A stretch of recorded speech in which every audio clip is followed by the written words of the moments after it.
وعلیکم السلام ورحمۃ اللہ وبرکاتہ۔ قادیانی یا یہود و نصارہ کوئی بھی غیر مسلم اقلیتی اقوام ہیں،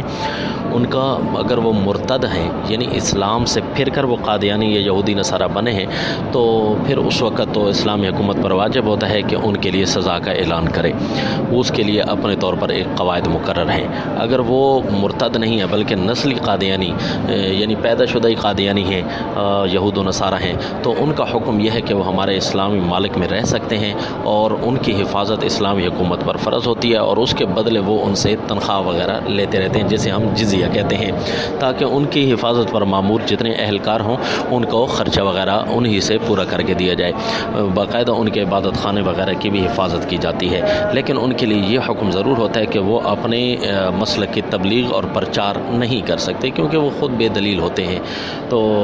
دلیل سے تو ہر چیز کا سامنا ضرور کیا جاتا ہے، لیکن وہ چونکہ بے دلیل ہوتے ہیں لہذا ان کے مذہبی پرچار کا بھی ان سے جو ہے مکمل روک لگائی جاتی ہے، اور پھر ان کو سرکاری عہدہ نہیں دیا جاتا اور نہ کسی قسم کا ایسا عہدہ دیا جاتا ہے کہ جس سے اسلام پر ان کی برتری لازم آتی ہو، لہٰذا یہ بالکل ہی ناجائز ہیں اور قرآن کی نص کے خلاف ہے۔ قرآن میں ان تؤدوا الامانات الی اہلھا کہ یہ جو امانتیں وغیرہ ہوتی ہیں ان کے اہل کے سپرد کی جائیں، تو عہدہ وغیرہ بھی ایک قسم کی امانت ہوتی ہے اور ان کے اہل ہی کے ہی سپرد کیا جا سکتا ہے۔ اور رہا ان کے ساتھ تعلقات، تو تعلقات جس طرح ذمی کفار کے ساتھ تعلقات رکھنا منع نہیں ہوتا، بلکہ آپ صلی اللہ علیہ وسلم ان کی عیادت کرنے بھی جاتے تھے یہود و نصارہ کی، تو اس طرح ان کے ساتھ میل جول اور اچھے اخلاق رکھے جائیں تاکہ وہ اسلام کے اصل روح سے واقف ہوں اور اصل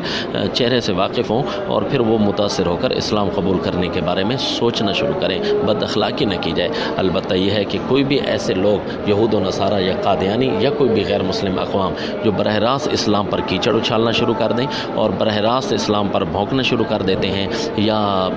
تضحیق کو تذلیل کرنا شروع کر دیتے ہیں، تو ایسے خاص قسم کے عناصر کے لیے اسلامی حکام کو ضروری ہوتا ہے کہ وہ ان کے لیے حکم نافذ کریں، اور اسلامی عوام کے لیے بھی ضروری ہوتا ہے کہ وہ ان کے ساتھ بائیکاٹ باقاعدہ طور پر کریں۔ السلام۔